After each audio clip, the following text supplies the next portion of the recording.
Ouçamos todos boa notícia, que vem da vida, que vem do amor. Ouçamos todos boa notícia, é o Evangelho de Deus Salvador.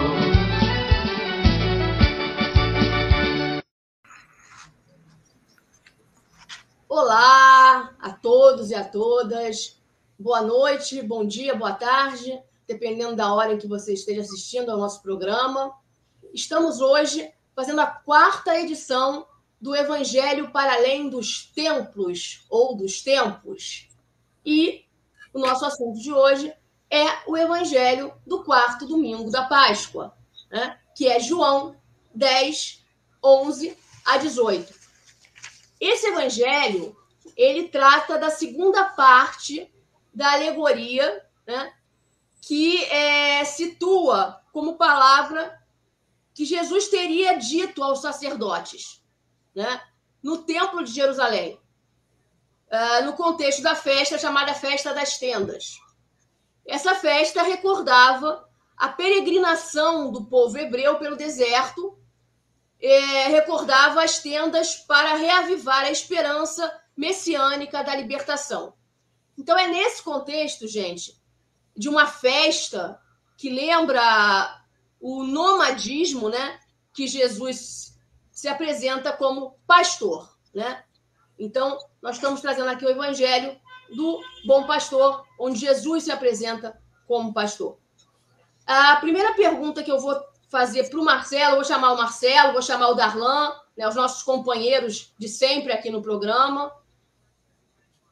Boa noite, boa tarde, bom dia, aí como a gente sempre fala. Maravilha, Ana. Que alegria estarmos juntos em mais uma semana, nem mais uma roda de conversa. Uma alegria muito grande, Darlan. Sempre uma alegria imensa, né? Para mim, então tem sido realmente muito bom. Eu quero colocar para o Marcelo, para ele trazer para a gente o significado da palavra pastor, né? O significado da figura do pastor na Bíblia, né? O que significa isso? Desde que na Bíblia conta que o Davi foi escolhido como rei, quando ele era um pastor de ovelhas, um adolescente, que a figura de pastor ficou quase sinônimo de governante. O pastor é o governante que cuida bem do povo, que faz a política do bem comum, que não entra na política para se aproveitar, para ganhar dinheiro, para ter poder, mas para servir. Então, na Bíblia, o Evangelho de hoje faz muito bem a caracterização desses dois personagens, o pastor e o funcionário. O funcionário ou mercenário é o contrário do pastor. Ele não é um servidor, ele não é um cuidador, ele é alguém que explora, alguém que está ali para ganhar dinheiro, para ganhar poder. E Jesus usa esses termos numa palavra muito forte, Ana. Eu acho a palavra dos 4 evangelhos, eu nunca vi uma palavra que a gente poderia dizer quase tão agressiva.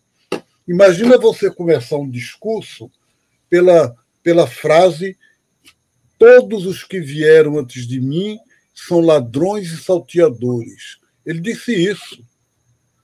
O Evangelho de hoje pega a seguir.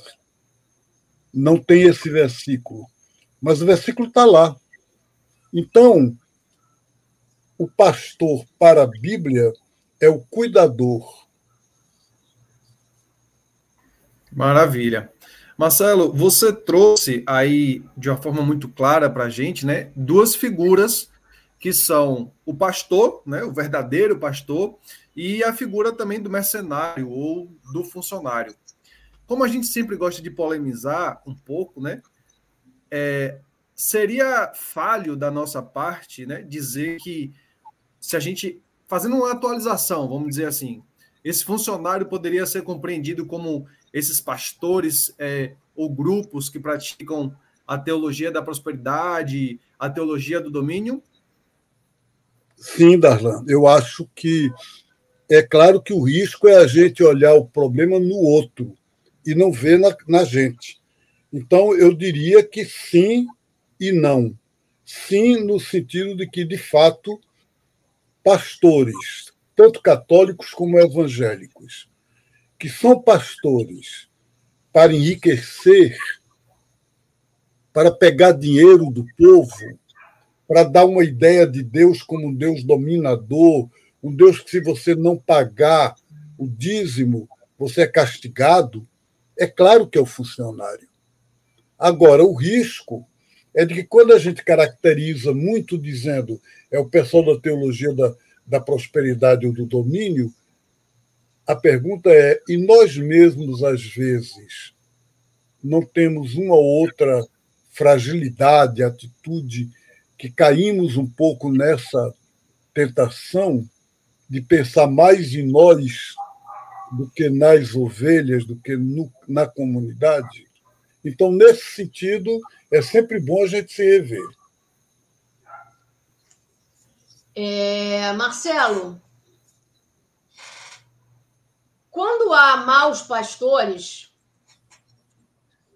há, infelizmente, ovelhas que se desgarram, né, porque se desiludem com esses maus pastores e ficam confusas e não sabem mais que igreja frequentar, contestam a sua própria fé, entendeu?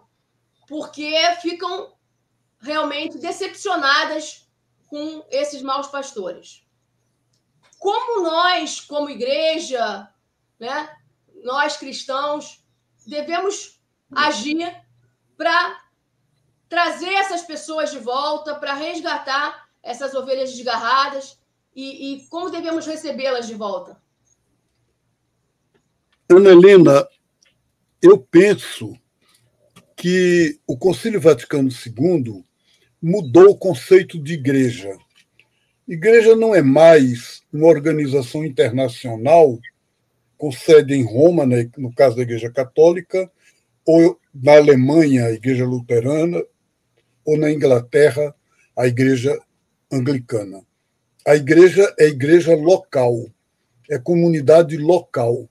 Então, quando uma comunidade local falha, porque não é só o pastor, não é apenas o padre ou o pastor, às vezes a própria comunidade não aceita aquele tipo de irmãos ou irmãs, tem uma discriminação com relação, por exemplo, a uma pessoa que não está casada na igreja, ou, enfim, que tem um comportamento que eles achem que não é adequado.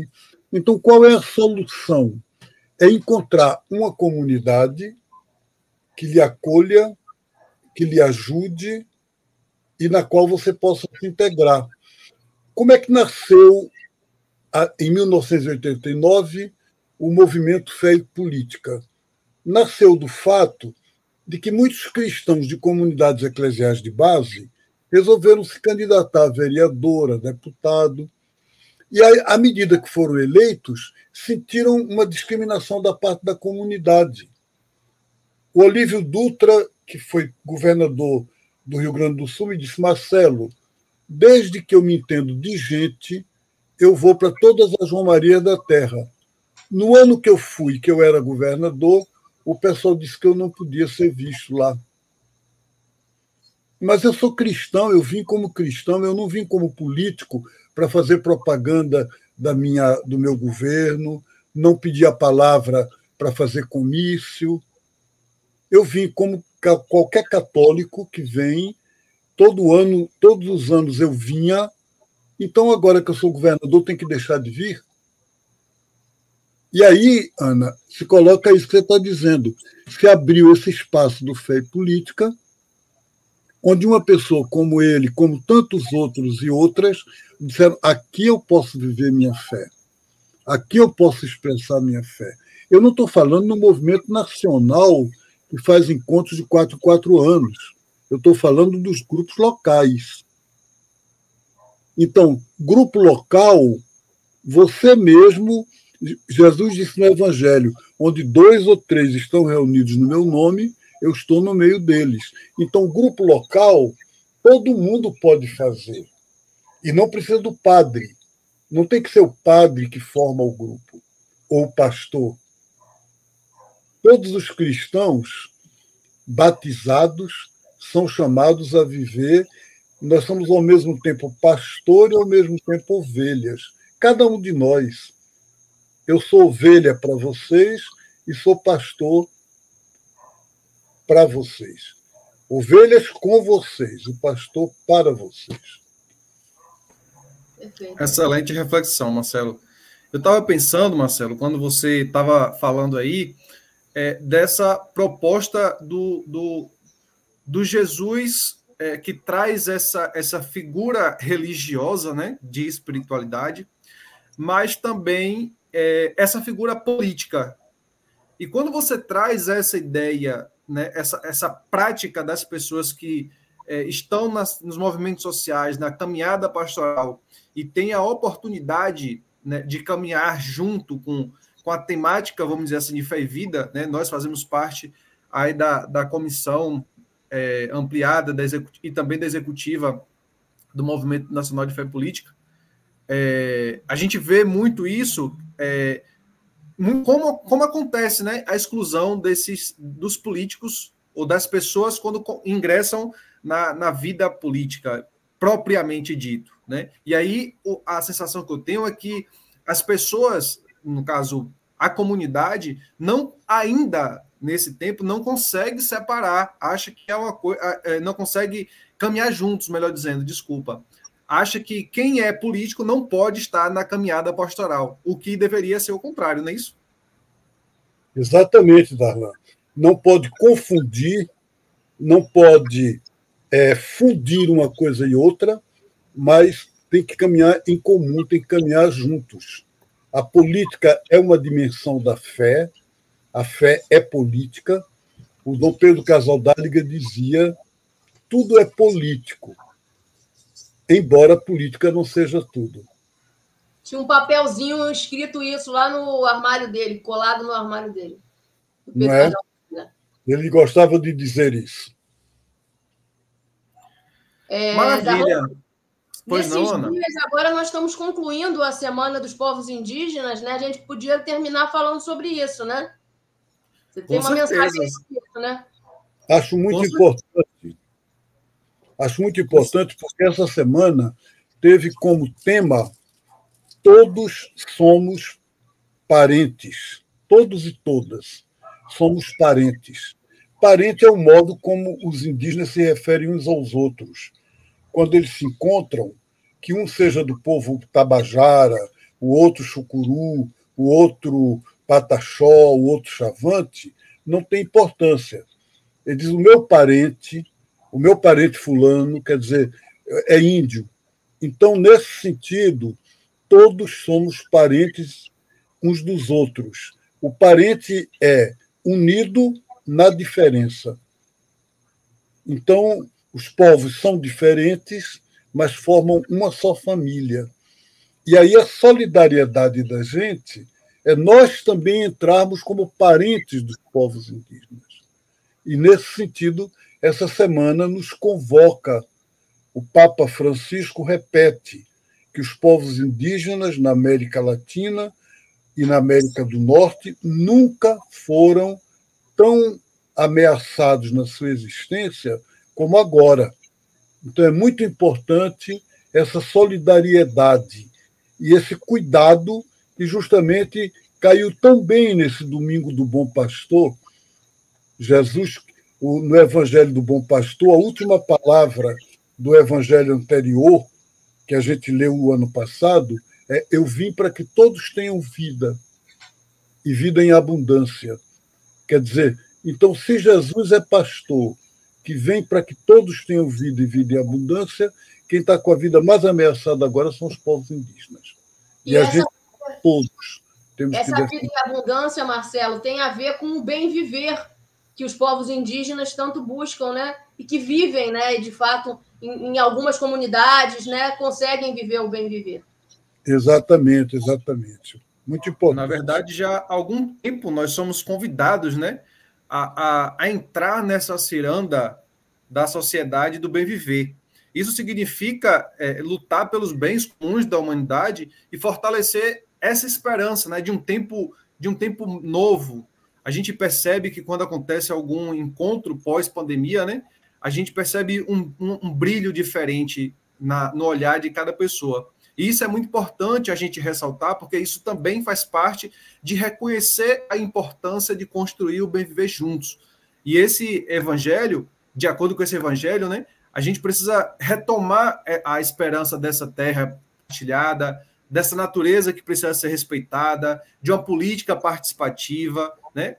Essas pastagens de águas limpas e transparentes para onde o pastor, o grande pastor, promete nos conduzir, é essa nova primavera que nos coloca a caminho, né, do mundo e da vida.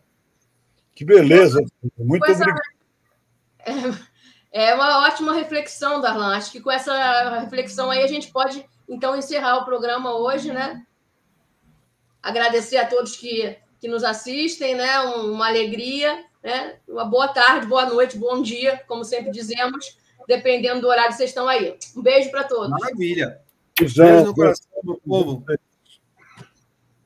Sigamos juntos na luta, na caminhada. Excelente semana. Feliz Páscoa. E Feliz Páscoa, né? A Páscoa a gente continua dando Feliz Páscoa. Feliz Páscoa.